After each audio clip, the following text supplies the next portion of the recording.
Some great examples in the book. I think it'd be interesting for this audience to hear your perspective on how Western-based companies could potentially evolve or change things to think about doing differently. Yeah, so there's a list. Of course, we all love lists.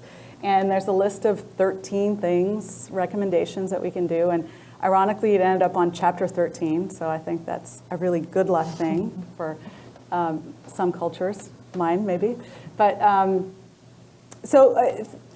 very simply, go global. A lot of times, Western-based companies have been hesitant. And I don't mean Google. Let's just set it straight. There's a lot of companies that have already gone global and get the global thing. But I'm just generalizing here. It's don't be afraid to go global. We need to.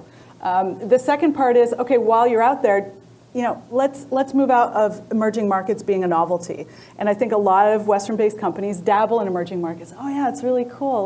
Let's try it out. Let's throw a few people in there and see how it works out. Oh, not making the ROI that we need. Got to pull out, right? It needs to be a longer-term investment. It needs to be a commitment, and you need to know that it's not just a temporary thing.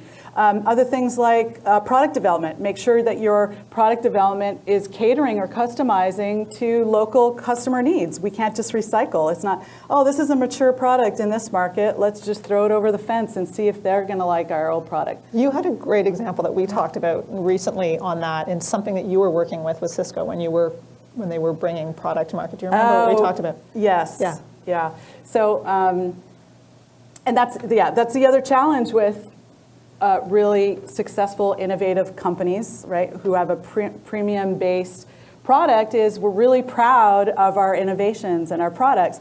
And I was hosting some ministers from an African country, and they nicely, politely sat through the presentation at the Executive Briefing Center, and we were talking about how great our super core router was and all the features and functionality, and it's the best out there. And then at the end, they just, they asked us a question politely. Thank you for the presentation.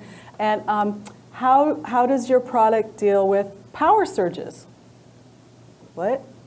And right? And so in a lot of emerging countries, the power goes on and off because it's inconsistent. And when the power comes on, there's a power surge.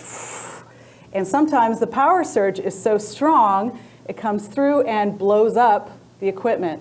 So we're asking them to invest millions of dollars in this super duper core router, and we haven't helped them protect that investment by knowing, a very small detail of their needs, right? So of course the presenter was caught off guard, hadn't done their homework, didn't really know what the true customer needs were, and we didn't get to answer the question really well. So thank you for bringing that up. And so it's these little nuances, right? So you look through the list and you're like, yes, I know that, but do we really know these things? Do we really think of these things before we just jump in, right down to the execution detail?